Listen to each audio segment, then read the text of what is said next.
Hey Clovers, and thank you for coming back to my channel. Don't forget to like, share, subscribe, and hit the notification bell so you can stay completely up. Alright Clovers, so we're about to talk about something that I don't feel like is talked about enough, and that is communication with brokers.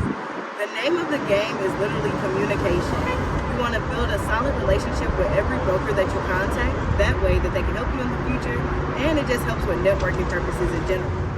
And another thing, I just want to point out a couple of things that I feel like will help everybody out with communicating with the brokers.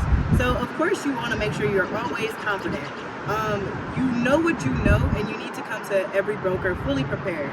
I feel like that's another reason why a lot of people struggle with getting proper rates, because you don't sound very confident in what you're asking for. I still kind of find it ridiculous that we are still having to negotiate for lowball rates. And that's simply because so many people are taking cheap freight. Just because they have a load posted at a certain rate does not mean you have to accept it at that rate. You need to be good at communicating so you can negotiate with them that your carrier desires more. There's no reason that we should be getting anything less than $2.50 a mile, simply because as dispatchers you're not opening up and communicating that this is what we desire. We cannot move this product until we get a proper rate. Things that I feel like will help everybody out.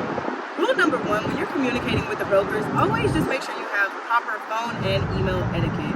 There's no reason that you should just jump into what you're asking. Imagine if the first call you got for the moment is, I need this. That's not really fair. You might want to just start that off with, good morning, how are you? I'm doing well. That's good. Now ask about the load. You just want to build that, just soften the vibes. It's always usually tense when you're talking to a broker anyway. So to soften the vibe, just always ask. And have a greeting. I'm always good morning, good afternoon, good evening, whatever the case may be. How are you? Those are always the first things I say to every broker that I talk to. And I can't lie, I feel like it always sets me up for success. If anything, it always surprises the broker, and they're like, I'm doing well, how are you? I'm doing well. I'm calling about the load going from city state to city state. Just that simple. That can build that relationship with a broker that can benefit you in the long run. Even if you call a broker and a load is unavailable, don't just hang up. Still ask them, oh man, well thank you for at least giving us the information. Do you have any other loads leaving out of that city and state or anything nearby? And you also need to ask them, every broker that you get in contact with, do not forget to ask them if they have their own specific load board for their brokerage. Believe it or not, I want to say about only 10% of each brokerage's loads end up on the major load boards that we all use.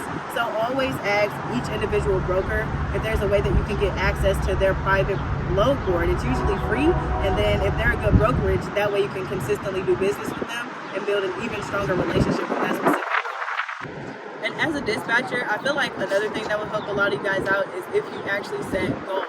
So not only set a goal for the day, set a goal for the week, and also set monthly goals for each individual driver. With that being said, what I mean is sometimes I set wild goals. I'll be like, you know what? I'm going to make each one of my drivers no less than $2,500 today. Meaning that I'm not stopping until each broker for that day gives me at least $2,500. And with that, I still have a weekly goal for that driver, and I still like to hit a monthly goal for that driver. And that's also a good way to make sure that you are getting the maximum profit for each one of your carriers, because the more money you make them, the longer they're going to stay with you, and the more money you make yourself as well. You guys just stay up to date with all rates. So stay up to date with the regional rates, stay up to date with the segment rates, and also make sure you are not only keeping up with general rates, and the rates for just loads in general in the trucking industry, but make sure you are specifically researching the rates for your piece of equipment so that you're not getting lowballed. And when you are talking to these brokers, you can tell them what you are expecting with actual facts.